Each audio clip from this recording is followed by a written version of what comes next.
आएगा two sources A and B are sending notes of frequency this. अच्छा, a listener moves from A to B with constant velocity u. If the speed of sound in air is this, what must be the value of u so that he has a 10 beats per second? सुन अब, दो sources हैं, एक ये वाला, एक ये वाला, दोनों सेम फ्रीक्वेंसी एमिट कर रहे हैं 680 हर्ट्ज. यहाँ पे जो एक्चुअल फ्रीक्वेंसी है ना इसकी, न्यू एक्चुअल जो है ना वो इसकी 680 हर्ट्ज है, और इसकी भी न्यू एक्चुअल कितनी है बताइए? 680 हर्ट्ज है. दोनों की कितनी यहाँ पे 680 हर्ट्ज है, दोनों की बराबर है. एक लिसनर है वो ए से लेके बी तक मूव किया उसने कांस्टेंट स्पीड ए से. एक ए है और एक बी है. एक लिसनर है वो यू की स्पीड से मूव कर रहा है. साउंड की स्पीड है 340, मतलब यहाँ से भी इसकी साउंड कानों में जा रही होगी 340 की स्पीड से, ठीक है ना. और एक साउंड इधर भी आ रही होगी, इधर इसी कानों में घुस रही होगी 340 की स्पीड से, ठीक है ना. What must be the value of u so that he has 10 beats per second. U की वैल्यू क्या होनी चाहिए कि ताकि वो 10 बीट सुनाई दे, ठीक है ना. बीट फ्रीक्वेंसी कितनी आनी चाहिए यहाँ पे? 10 आनी चाहिए ना यहाँ पे. समझ आ रही है बात आपको? बीट फ्रीक्वेंसी क्या आनी चाहिए यहाँ पे? 10 आनी चाहिए बीट फ्रीक्वेंसी, ठीक है ना. अच्छा अब सुनो, एक काम करो, इसमें जो है ना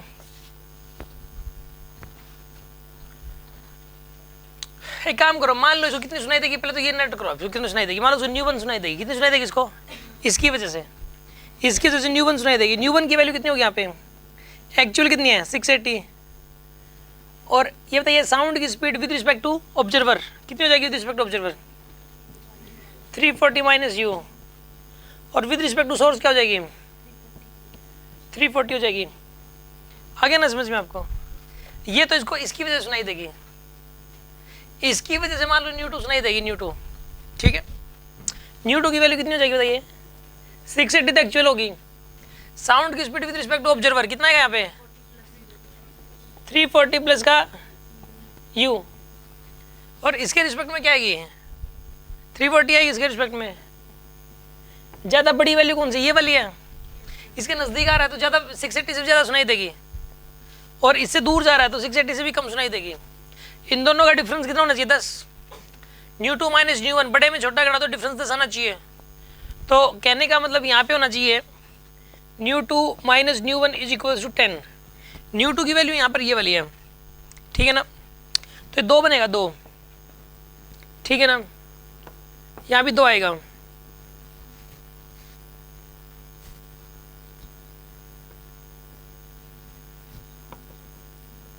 ये आएगा आपके पास न्यू 2, तो ये आ गया.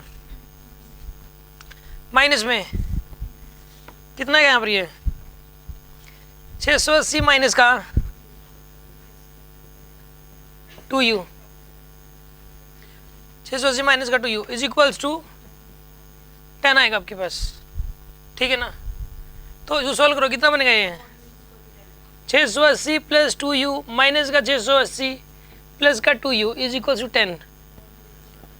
तो यहाँ पे कितना आएगा? ये 4u is equals to 10. u की वैल्यू कितनी आएगी? 10/4, यानी कि 2.5. इसकी स्पीड 2.5 हो जाएगी, 2.5 मीटर पर सेकेंड. कोई डाउट हो तो बताओ इस बात में, कोई शक? सोच लो यार.